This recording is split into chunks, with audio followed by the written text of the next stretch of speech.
Today's video, my friends, this is a big one. If you have awesome credit, this will help you get awesomer credit. If you have good credit, you'll have gooder credit. And if you have total crap, I've never seen such bad credit, like a credit score of 26, this will get you at least to a 50. I'm just kidding. Those credit scores don't exist. But the point is, I've got tips to help people with all kinds of credit. If you don't think credit is important, it is. Credit affects how much you pay for your car insurance. If you want to get a job, an employer is going to look at your credit. If you want to get an apartment, a landlord is going to look at your credit. So whether you're driving a Lambo and you think you don't care what your credit score is, well, I can save you money on your auto insurance. And if you're just getting started out in life with no credit, I'll help you too. This advice is literally for everyone. If you want to buy a house, whatever you want, you need good credit. And today's video is just for you. Shut up and sit down.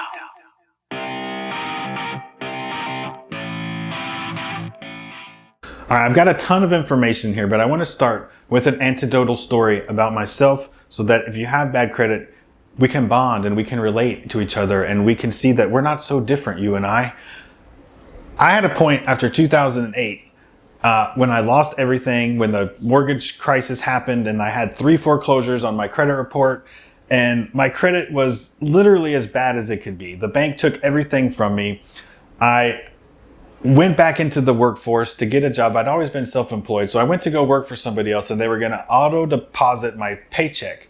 So I didn't even have a bank account at this point because I had such bad credit. So I went into the bank to get a bank account and the bank said, your credit is so bad, you can't have a checking account at our bank. They said, we'll give you a savings account. You can put your money in here, but we don't trust you taking any of your money out. And I was like, I can't give you my money to hold on to and then draw my own money out. They were like, no, man, you obviously don't know how to manage money.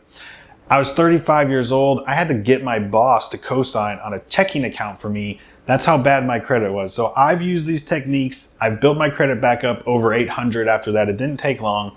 So I'm going to share with you some of the things that I learned that I had to do to rebuild my credit. All right, I'm going to give you the 5 tips right now. I'm going to tell you the first 4 tips are for everybody. People with good credit, bad credit, awesome credit.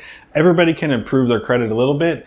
And so these first 4 tips are for everybody. If you're just starting out and you have horrible credit or you're rebuilding credit or no credit, be sure you watch all the way through to number 5 because number 5 is just for those people with horrible or no credit. All right, number 1. This is the easiest one. They're going to get a little progressively harder as we go down the line. But number 1 is get a copy of your credit report. You've got to see it. You've got to look at it so you can understand what's going on. And go to annualcreditreport.com. It's the only place you should go to get your free copy of your credit report. Anything that says things like free credit report or free credit score or anything else free, just remember nothing in life is free for the most part. They either want to sell you something and you're going to have to go through jump through all these hoops to get the credit report, and then they're going to try to sell you stuff along the way. It's super annoying. Or they're going to harvest your data. A lot of times when something is free, you are the product. So the annualcreditreport.com is sponsored by the government. And we all know the government wouldn't want to harvest your data or keep track of anything that you're doing. Well, anyway, it's the best place to go to get your free copy. So go there, get that, look through it, look for mistakes and see what's going on with your credit report.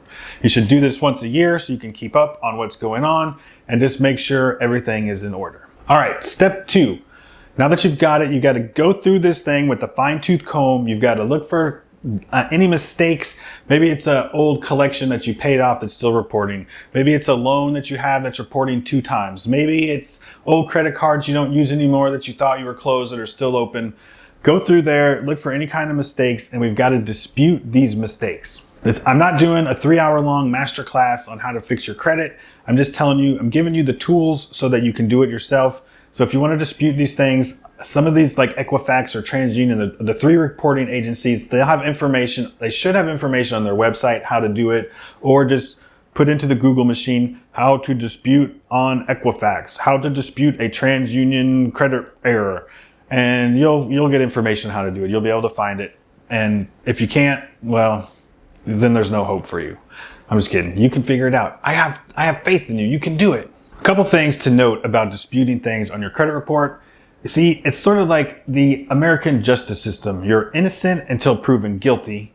And it's the same on your credit report. It's not your duty to prove that you don't owe a collection or that there's a mistake.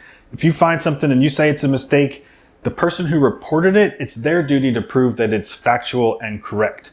So you can't prove fake news, right? So they have to prove that it's real. So anything that you dispute, it's up to them to prove that it exists. So maybe they went out of business. Maybe they are unorganized like me and they keep bad records. Maybe your loan was sold to another company and they didn't forward the right paperwork. Any of those things will get bad marks taken off of your credit report. So dispute as much as you want. Anything that doesn't look right, throw it up there, make a dispute, see if they can prove that you owe the money. All right, number 3, we got the copy of the report. We went through it. We got all the bad stuff taken off. What about the stuff that's legit, that they could prove that you owe, that's bad marks on your credit? What do we do about those? Well, a lot of times you pay them. You pay them off just like you do in any third world country. You bribe them and you pay them off and you say, what's it going to cost me to get this taken care of? Yo, you know what I mean? So say you got an old cell phone bill that you owed $400 on and it's 2 years old, and you call them up and you say, hey, look, what if I give you $200, 50% of what I owe you, and you delete that off my account? And they go, yeah, that's probably better than we're going to do any other way. So they say, fine, send us the $200 and let's get this done. This is called pay for delete. And it happens all the time. Like medical collections, a lot of times will do this. A lot of old collections, depending on how old they are. But I don't want to talk trash, but a lot of debt collectors and people that are chasing people down for money, some of them might be a little bit unscrupulous or maybe tell you things just to get your money. So get it in writing that they'll do a pay for delete, send them the money, maybe send it Western Union or some way that is trackable, and then make sure that it's deleted and follow up and get another copy of your credit report and have them send you something saying they deleted it off of your credit. Try to document as much as you can. And sometimes that's what you got to do. You just got to pay it, get it done, get it off of there. If you're looking to buy a new house or buy a car, the lower interest rate that you'll get is well worth paying a couple of these small little collections off and just getting them taken care of and off of your credit report. Pro tip here, a lot of states have a limit on how long things can stay on your credit report. So from the last reporting date, it could be 5 years or 7 years or 10 years, depends on the state that you live in. You'll have to get on that Google machine. I can't do it all for you, my friends. So get on there, see what the statute of limitations of debt on your credit report is.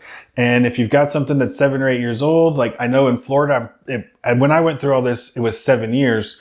So after 7 years, I had all these bad foreclosures and things on my credit report and old collections. And once they stopped reporting, I just called them. I called the reporting agencies and told them, hey, I live in Florida. It's illegal to keep this on my credit report. You have to delete it. And poof, it was gone. So they can keep reporting those things as long as they keep reporting them. It's their right to report a debt that you owe somebody as long as they want and keep it on your credit report. But if they ever stop reporting it, there's a set limit of how long it can stay on there. So keep an eye on that. Okay, number 4. This one's pretty easy too. This one is about credit utilization. Sounds like a big fancy word, not that difficult. It's just the amount of credit that you have and how much of that credit you've utilized. So let's use some easy numbers. You have a $1,000 credit card. You have $500 charged on it. You've utilized 50% of your available credit. So what you can do, you call up your credit card company. You can say, hey, I just got a raise at work. I've got 6 months of clean credit history showing that I paid it every month. I want to get a new TV. Can you guys raise my limit up? And they'll go, yeah, sure, buddy. We'll give you a $2,000 credit limit. So now you've got $500 charged on a $2,000 credit limit. Instead of a 50% utilization rate, now you've got a 25% utilization rate. You can go through it. If you have multiple credit cards, you can do this with all of your credit cards. But heed my warning. It makes me nervous when I tell people about this idea, because I worry you're going to just go out and charge more crap that you don't need on your credit cards and rack up more credit card debt. So please don't do that. Use your credit responsibly. The ultimate goal would be to get all your credit cards paid off. And remember this, poor people carry credit card balances. Rich people use credit cards to get points and get free trips and get free stuff from using their credit cards. We pay our credit cards off every month and we get all the points so they don't charge us interest and we rack up all these points. It's all of the people that carry these balances that get charged as stupid interest rates that pay for my free stuff. So you want to get into that camp of like how rich people use cards. It's a topic for another video. I just want to warn you. All right, tip number 5. This is the last one. I told you guys this is turbo power for people with bad credit, with no credit, with 3 foreclosures on their credit report. This was the real secret that I found when I had to figure out how to get my credit score up. And what I did was I smashed the like button in the video. Just kidding, but do that anyways. What I did was I used secured loans to build my credit score. What's a secured loan? A secured loan, it's insane how it works. The whole concept is just totally wacky. But what you do is you take your money and then you give it to the bank and then they loan your money back to you and they charge you an interest rate on that. It's a hard pill to swallow, but if you messed up your credit or you got no credit, this is the price you pay to play the game. So I would say if you have $2,000, you need two of these loans. You need a revolving one and you need an installment loan. So if you could do $1,000 each, you take $1,000. You say, here, Mrs. Banker, here's $1,000. I would like a secured revolving credit card. So they give you a credit card with $1,000 limit on it. You can only use up to $1,000. You're using your own money. They're charging you interest on your balance. I would just suggest like paying for your gas or something, like make small charges and then pay it in full every month. And then over here you say, hey, Mr. Banker, here's $1,000 of my money. I would like a secured installment loan. So you give them $1,000. They give you that back as a loan. And then they charge you interest on that $1,000 until you pay it off. So when they give you that $1,000 back, I know this is insane, but this is how I built my credit super fast. They gave me my $1,000 back. I deposited it into my account. I didn't buy a TV with it. I put it back into my account. And then I had it set up for auto payment. So every month it was just paid back, and I had them set it up for a 6 month of installment payments to pay the loan back. So it might cost you $50, $100 to set these loans up. And then they're going to charge you interest on it. It's going to be minuscule. It's not going to be that much. It hurts to get charged interest on your own money, but this is the game that we play. And this is really what I did that really made my credit score go up fast. I hope this video helps. I hope you can follow these. I hope that you can get 850 credit scores, all of you. If you know somebody that might could use this video, also share it with them. If you liked it, hit the like button. You guys know what you're supposed to do. If you want to see more of this, subscribe to the channel. The more you support me, the more I can make more of these videos for you. Thanks.